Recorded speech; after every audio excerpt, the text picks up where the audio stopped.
Uh, so we have now Milan. So maybe Rana, go back to the slide. So Milan leads our global alliances at Insight Plum and partnerships. So Milan is really doing the role of building this new ecosystem of partners that Insight Plum has, which is like the only, right now, we're the only company in the world in procurement partnering with about 20 partners. A lot of them are emerging tech. And Milan's really been on that journey last few quarters building that. So we'll hear from Milan on really this emerging tech, why you need these emerging tech, why they're important, and why as a company we're building capability in this. So over to you, Milan. Yes, thank you very much. Thank you very much, dear audience. Warm welcome from the Dubai, where I am right now.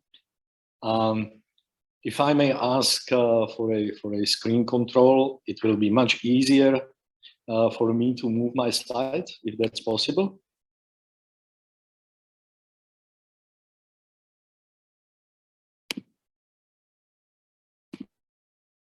I think, are you getting it? Yes, I have it. I hope you can see my screen. Yeah, I can see the screen and can see you. Very good, very good, very good. So yes, this very short pitch will be about how procurement and technologies coexist, how technologies help procurement to move forward, and why we need a little bit different type of ecosystem now than maybe we needed a couple of years ago. So let me just start with very, famous and well-known product maturity curve, which I abused, and try to put it, try to map the procurement, the stages of development of procurement function, procurement as such, onto something which is maturity curve. And really, and we heard it today multiple times, we have had more of the people in the beginning really do ad hoc without any tools, simply purchasing things which business ad hoc needed. But as the businesses grew, or as the, let's say, perception of the importance of the procurement function grew, procurement started to adopt the tools and moved from the ad hoc sort of a handling request to a reactive mode. So there have been some policies set up, limited use of tools and automations. So there where the real procurement function starts to form as we know it today. As we move to the right, the mature organizations are actually getting to a stage where procurement is proactive. So they drive the agenda. They drive how the policies, how the procedures would be. They can really step into the decisions, what and from where is sourced, how the terms and conditions are adjusted. This is also possible because there is probably much more tools to support this proactivity. And then obviously the work is not spent on manual processes. So processes are optimized. We have seen today multiple examples of optimized or best practice processes.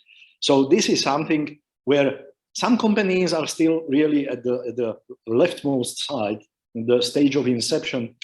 Some or most of the companies today are in the adoption phase with different levels of adoption of different tool sets, as we have seen from Marco previously before the break, talking about that particular stage and how they moved into the mature stage. And quite frankly, even in the very large multinational corporations, not every single function or part of the procurement is on the same maturity level, but mostly the large corporations, because of financial reasons and controls reasons, compliance reasons, are more and more moving to the mature phase. But as we know from the products or any sort of development in the society or product or business, there is always a breaking point. Somewhere you either will grow further or you will decline. And actually, whether you innovate, grow, survive, or decline, lose your importance, lose your influence, it's upon us. We have to make some decisions. So just mapping the technology there and how the technology actually evolves together, this will lead us to the end point. So where the procurement is incepted and started at the very basic level, you basically are okay working with paper, email, spreadsheets. And there is nothing wrong if you move to the adoption phase, that you still use Excels, spreadsheets, emails, but probably you will already have some automation, some ERP, some custom developed tools, which are helping you to automate part of your work and connect with other business functions, especially in finance and planning and other functions. If we move again step to the maturity, where probably many of you already are or heading there, but still many of you are in the adoption phase, are not yet in the integrated e-sourcing or P2P suite. But this maturity level is somewhere where you already have established set of rules, practices, and you have tools. You have all the tools, probably integrated suites, which give you all wealth of functionalities, from spend analysis to contract management to sourcing, negotiations, whatever you want is there. But question really is, do you use it efficiently? Do you use it effectively? Do you really understand what the values from the technology is? And yet there is this next stage, which is the innovation or decline. And that is the gap which we are trying to address as an Insight Plum. And you heard from Mayank today multiple gaps in the procurement, in the processes, in the tools, in technologies, in the skills and education of the people. But for me as a technology person, and I have spent honestly my entire life in the technology, in the maybe IT industry, let's call it this way. And in the past couple of years, I'm getting deeper and deeper into procurement. I must admit that procurement as a function is probably the most complex and the most promising business function when it comes to use and application of technologies. Many of the other processes, from manufacturing to maybe customer care and sales automation, are relatively straightforward things where you can use few technologies. But in procurement, you need so many things if you want really to innovate in the procurement, that I really honestly believe that the procurement is one of the most challenging, but also most, let's say, exciting areas for techie like me to be in. So if saying that, if we really stay on the same level of tools and how we use them as we have, or as we have today, or as we already use for a couple of years, over time, this won't be enough. These tools, they have own procurement, they have own life cycle. They will be obsolete. Their user experience will be getting worse and worse. Companies, markets, strategies change. How can you flexibly, in an agile way, accustom or accommodate all these changes and developments in the market? This is for me the big question. So if we don't pay attention, at least at part, you know, like an addition to your daily jobs, if we don't pay attention to what's happening in the technology space, we may very quickly become obsolete or using very complex tools which are not really optimal and do not support this new agile, high risk, high speed of changes environment. On the other hand, what we have an Insight Plum, I'm really proud that we figured it out and we found that this is one of the major gaps in the procurement as a function and in the procurement industry in general, is that these companies which we already know and have been here for years, which I call, let's say, leading technologies, and many of you have seen examples and many are mentioned even today during the day, their innovation is maybe slower because of the complexity of the product, but there is a wealth of new entrants into the procurement technology space. And I understand it's difficult for any procurement professional who is not really a technology geek to be following all these new developments. how the autonomous buying, how the predictive supply plans, how the cognitive procurement would work, how the AI really applies in the procurement. Those are broad topics, broad areas, which I believe we can help you to somehow handle. We can help to get these companies who are bringing innovative solutions to the right place within your technology stack so that it enables you to innovate. It does not mean rip and replace of what you have today. It mostly can mean the application of the new technologies, new ideas in the right place, in your process, in your technology stack, and helps you, instead of decline, becoming obsolete, becoming a burden, a cost center, again, to become an innovator, to get you supporting corporate strategies, to let you bring something new to the table instead of being in the reactive mode. So I believe from a technology point of view, and if we look at this roadmap to becoming a procurement leader, all these steps, and you have seen this slide before in different contexts, all these steps are technology supported right now. All these steps require some sort of a technology. On the very basic level, process automation, then really cognitive insight, advanced analytics supported by AI, obviously buying experience, which very much depends on the user experience of your suppliers, but also of your internal customers, up to the risk management and use, for example, blockchain technologies.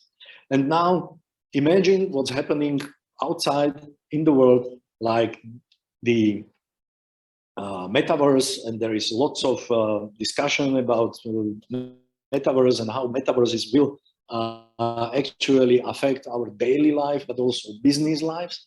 And this is one of the technology areas where I really believe in it, that procurement will be one of the first business functions where maybe metaverses will be used for different interactions between business partners, between suppliers, and between companies to negotiate, etc., etc.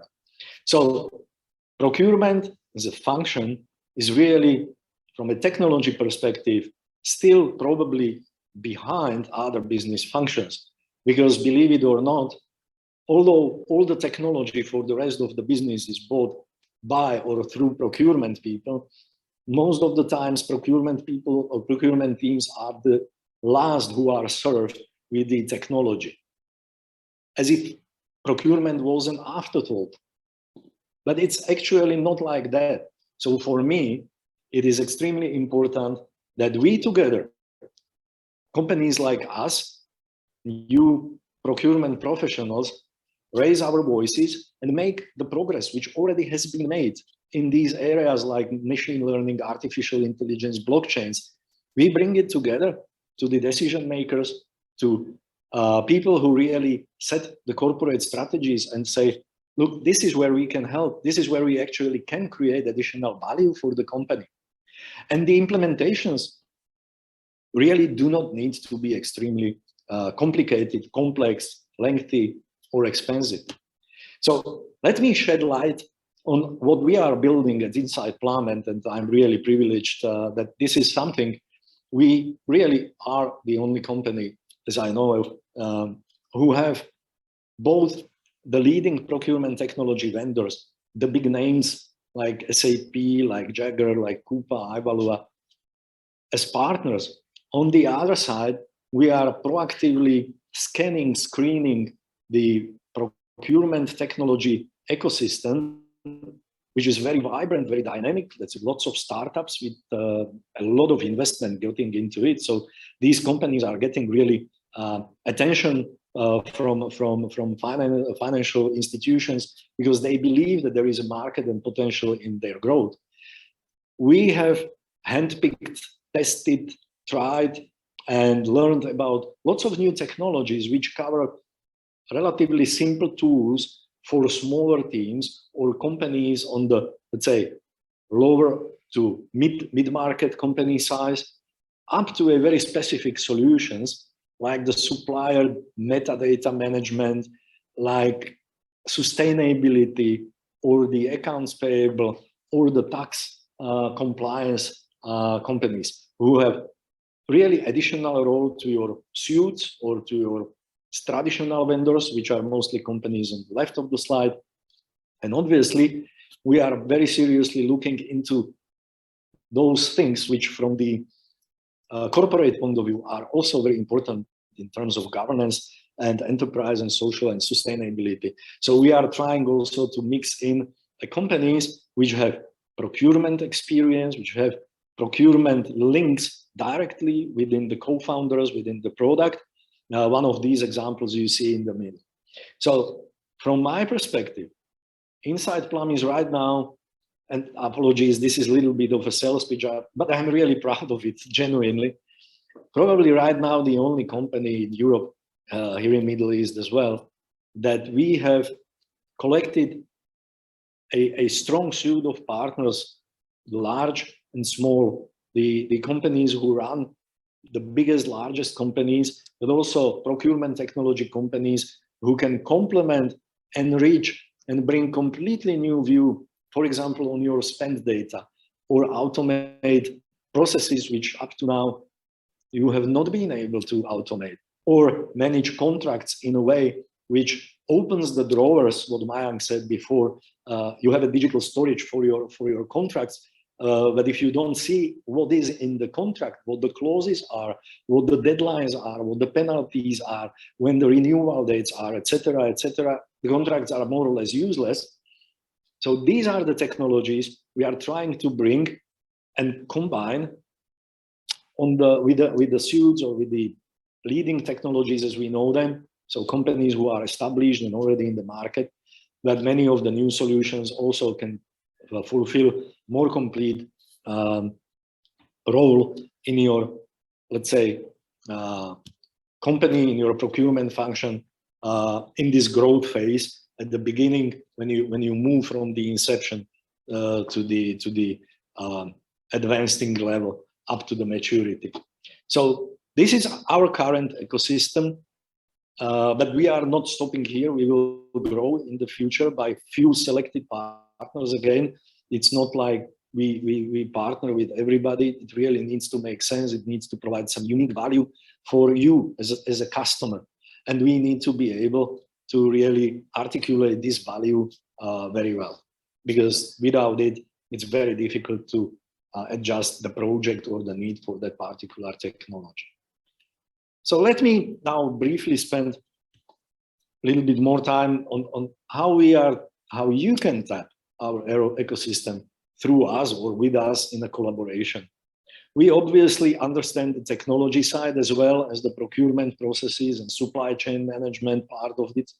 So we can, as a consulting, as a system integrator, as an advisor, really find the best fitting solution for your particular needs, taking into account your past, your baggage, your legacy, maybe tools and automation or whatever, and see what is going to happen most likely in the future. In partnership with these companies, we build, based on the assessments already mentioned today, some roadmap, and that gives us the best fit solution and why we believe this is the best fit solution for your particular situation. Obviously, we can serve as a one-stop shop for you if you don't deal or don't want to deal with multiple vendors, or sometimes in some situation, we can offer these solutions as platform, as a service that is something you can consume on demand as you need, as you go. So there is no need for upfront investment or some difficult long-term, long-running projects for integrating tools into your current technology stack, which obviously will make a problem with people in IT security, and other stakeholders who have something to say about the new technologies. Then we help you to implement the software, to get really project up and running, and then wire it up with what needs to be wired with these new tools. Last point is pretty important: innovation garage. If you remember my product maturity curve, it is something which, of course, you can innovate or you can decline. And when you decline, you are done. When you innovate, innovation means you will be matured and you will need to make again the same decisions, decline or innovate. To keep you in a constant innovation cycle, we will use Innovation Garage, where we will figure out new use cases, and together in joint forces, will help you to progress and achieve what is called CI, or continuous innovation. So for me, Innovation Garage should become like a, maybe not a daily exercise, but maybe at least once a year, the Innovation Garage, the fresh new look on what's new and what's happening, where we moved from initial stage and after implementing a go live on the project, what's next? What's art of possible with those technologies? So I really encourage you to think about this continuous innovation in the procurement the same way as your IT people are thinking about it. So that's basically it. From my side, I really want just to stress, we can help you with the technology, we can help you with the processes, and we can help you to address the skills gap. And I believe those are all the big gaps within the procurement, because procurement really right now is maybe in a very unique position. Probably, or maybe it was neglected in the past 3 years. But right now, it's so much easier to catch up on the emerging wave of technology. So something which is new and which the core business, due to the risks associated with the new technologies, will probably not like to jump on. But we, with procurement people, we can make very solid low-risk decisions and slowly move you to those new emerging technologies if they can address the areas or problems or gaps you may have in your organization. So with that, I thank you very, very much for your time. And if there are any questions, I'm more than happy to answer them through Q&A box. But other than that, Mayank, back to you. Thank you very much. Thank you, Milan. Thank you, Milan. Thank you. I think he's definitely proud of what he's done, and I can say that because, I mean, genuinely, and you are witnessing this live, right? We are the only company doing this at the moment. So maybe time will tell in the coming years, but this is really the start of what is shaping to be the new ecosystem in procurement tech. And Milan and me both are ex-IBM. We joined together and we started this since last August to really get on the partners. And then the last 2 quarters is what we had these partners. So yeah, looking forward to how this goes. But the context on the talent side is basically that people need to upskill on newer tech. And to upskill on newer tech, that's when you will be also the early leaders of new tech, right? You know the core domain, you know the procurement business. Some of you are experts here in the room, but learn new tech and then you implement new tech and start to see the difference it makes. Yeah. Thank you, Milan. Thank you very much. Have a good day.